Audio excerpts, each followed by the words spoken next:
FM. If you can't, if you don't listen in the Bankstown Auburn area, you're better off googling 2bacr.com. Just put that link in, and you'll be able to listen to me.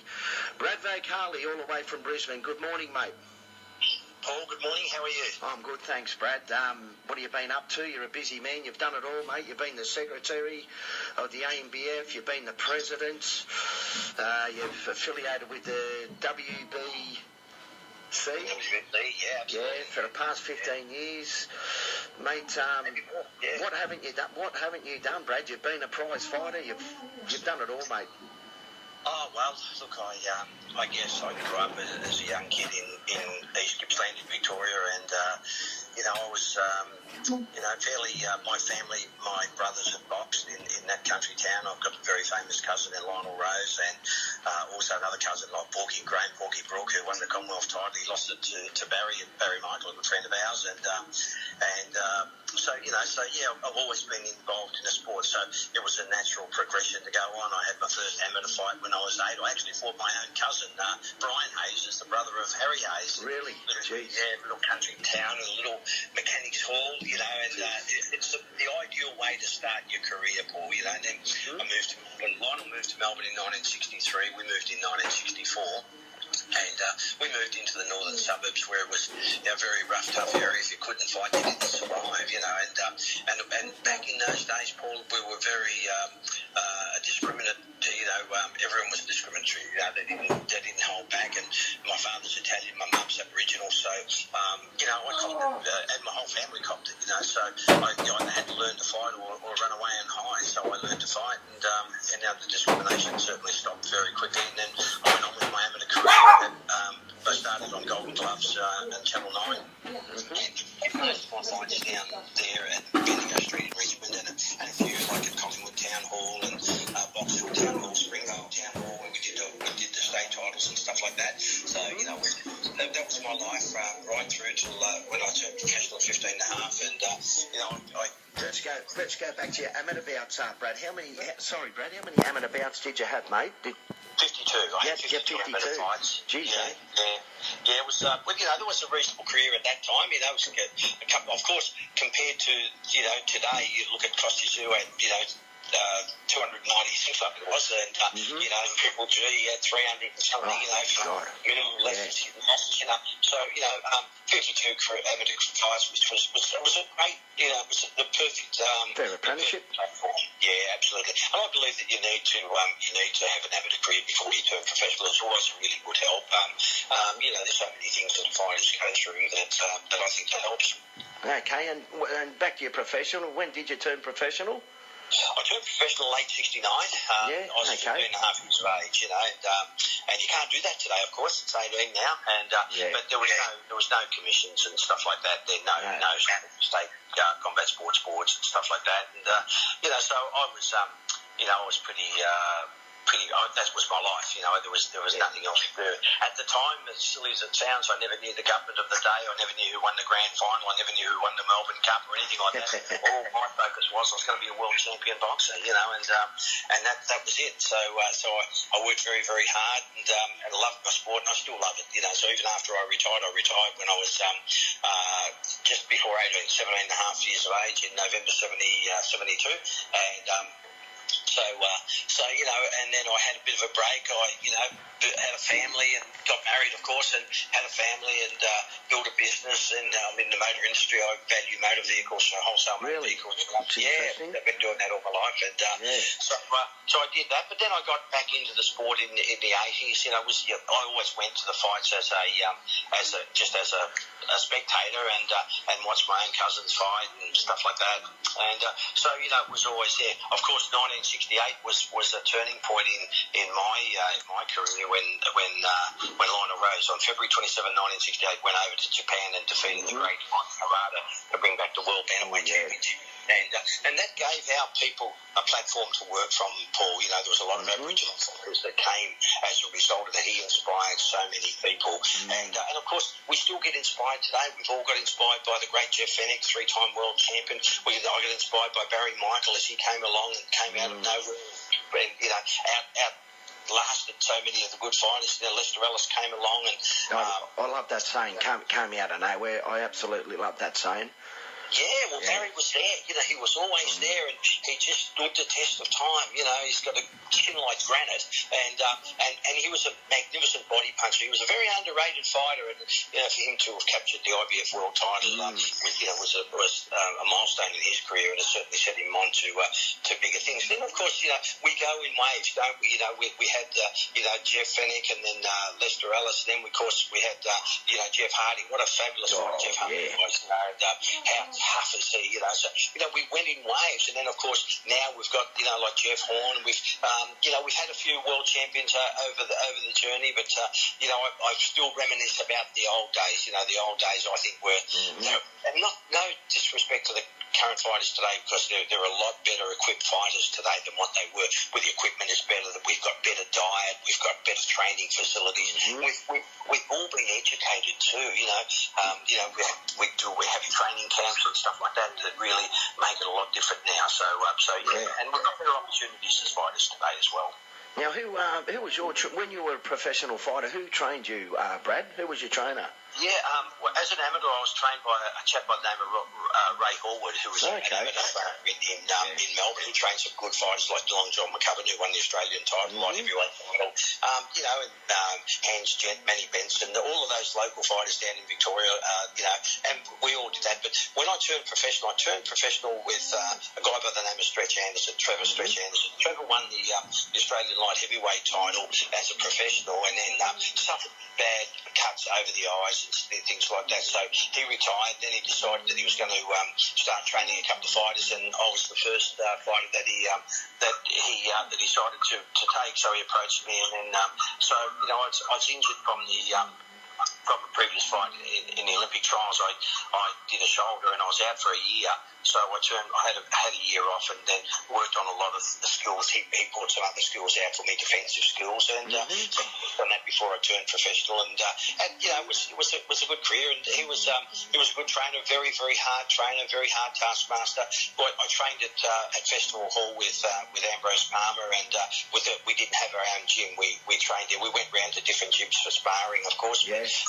Mainly Festival Hall was Ambrose Palmer's gym was our base. Yeah, right. Who gave you the nickname The Rose, Brad? Yeah, it's amazing. The Rose. Who gave you that nickname? It was Mark Warren. You know Mark Warren from Sydney, Mark Warren's right on after you. He's waiting in the queue, mate. He's coming on next. Oh, is he really? Yeah, he is too. Yeah. He's coming on next. He's a good boxing man. He's very, very knowledgeable. He's a good guy. We've known each other for a very long time. And how it came about was quite. He called me the Rose a few times, and then and we were in a cab. I was over to referee Danny Green over in Perth in a fairly big fight against Sean Sullivan, and there was a lot of interest because Anthony Mundine had fought Sean Sullivan a couple of times, and Sean was tough as nails, and he sure was up. So the object for Danny Green was to not only beat him, but he wanted to stop him. And I think Danny overdid it just a little with the weight at that particular time, and he struggled. He obviously might have been in the sauna a little bit too long or something, but he struggled. He won the fight very, very well. And but we were in the cab after the weigh-in going back to the hotel, and then Mark was doing his radio fulfillments, his job, and just giving a report on the weigh-in and stuff like that. And he just sort of said, "Oh, look, I've got the referee in the back who's going to be refereeing this fight, Brad Vocale, the Rose." And so I did a quick interview. I love it. And that name has just stuck with me, and it's actually everyone else's sort of. I'd actually never. Gave myself the moniker. Everyone else did, right. So, and it's just stuck that way, Paul. Sugar Ray Rose, Sugar Ray Brad Rose. Oh, mate, I like it. We just stick to the Rose. That's good. I like that. And of course, it's with great respect to Lionel, who was my ultimate hero, and is such an inspiration to me and my family and to many other Australians. So. Okay, how many? When did you become a referee, Brad? And how many world title bouts have you officiated? And what's the biggest one you've worked? Okay. Golly. Got to think about this one. I became a referee in 1994. I was always a member of the ABF in Victoria, the Australian Boxing Federation, which is now the ANBF nationally, right? Australian National Boxing Federation, yep. Absolutely, and so when I moved to Queensland in April 1990, and I live here on the Gold Coast, and so we brought my family up, and then I joined the ANBF in Queensland, the local branch, and I bumped into Jeff Malcolm at the amateur sites, the Flash, and because he took the Commonwealth title and the Australian title off my cousin, Baby Cassius, and I was there, so we'd met each other, and of course we bumped each other. He said, "Oh, you should come to the meeting on Tuesday night. Get involved up here." So I did, and I've never looked back since, Paul. And it was a terrific grounding for me, because at the same time, one of the better referees we had in Australia was a guy by the name of Denzel Creed. Denzel came down to met him down in Melbourne previously. He came down to referee Jeff Fennick and Tony Miller, and that was an absolute cracking fight as well. So he came down. That's where I first met him. But Denzel had decided to retire, and there was an opening there to become a referee. So the local president of the branch at that time, Eddie Francis, he was a WBC referee as well. Yeah. And he said, "Brad, look, I'd love you to come and have a go at it. You've got some good credentials, and I like your ideas." So I just began to referee, and I've never looked back since. And wow, I work very, very hard at what I do. I want to be the best that I can. I don't want to be the best in the country, as I've long been regarded as the best referee in the country. It doesn't sit well with me, because if you have those little tags, Paul, everyone wants to knock you down. All I want to do is my focus is welfare and protection of the fighter, and giving fighters opportunities. Exactly. Okay, now who do you rate as the best referee in the country at the moment? Oh, golly gee. Hard one. There's a couple of good ones coming through. Absolutely, yeah, there's a few good referees coming through. Look, the best referee, without naming names, I think the best referee that we have would be the person who looks after the fighters. He comes and he works on his game plan. He comes to the fights. He doesn't think he can just walk in the door and it's all going to work effectively, because it doesn't. He thinks about what he's got to do. He's got to know his rules. He's got to know his regulations. More importantly than knowing your rules is knowing when to apply those rules, because that's where a lot of referees get themselves mixed up. A lot of referees think that they, especially up here in Queensland, there's a couple in Sydney, a couple in Melbourne, that's right across the board, they think that the people come to watch them referee. They do. What the fighters like. There is a few. My name has never been opposed to it, so, so-and-so versus so-and-so, and your referee will be Brad Vocale. It's never going to be, and it never will be. So I think that I'm focused as a referee. I referee pretty much every weekend. I'm at a fight show probably 40 or 45 weeks of the year, every year, and I have been now for pretty much 25 years. I've been a referee for 25 years now. And, I'm one of the older guys, and I don't know how much longer I'll be around. I love the sport. I'm still passionate about it. I work in it Brad. Day, so if you have the right focus, and I do a lot of workshops. I've done lots of workshops around Australia, here in Queensland, Western Australia, Victoria for the Combat Sports Board. I've done them in China for the WBC. I've done them in Russia for the WBC, Thailand, and they've given me a great grounding. I was given the luxury of being taught by some of the very best. Jose Suleiman, the president, who's now deceased, took me under his wing and taught me lots and lots of things, gave me lots of paperwork to study on, followed my career, encouraged me, and gave me some real support. And I want to give that support back to the younger referees who are coming in. That's fantastic. Because the sport's going to be here a lot longer than after you and I have gone, Paul. It sure will. Protect the sport. No, well said, Brad. Wally Carr, we're having his function tomorrow. You were coming down to Sydney, but you won't make it now. But Wally Carr's not in good health, mate. He's having and a tremendous fighter in his day. By golly, he was a very, very skilled fighter, a really good guy.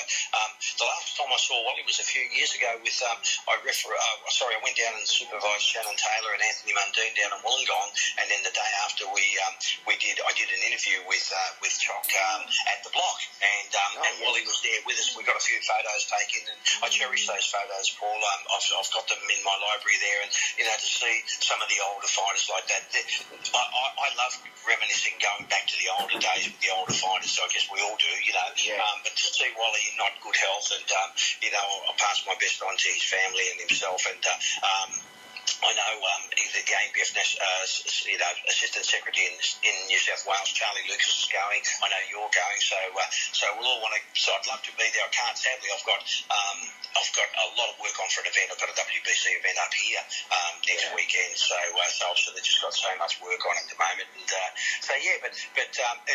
sadly, a lot of our great fighters are passing away. And I question why all of this. But now I'm 65 years of age.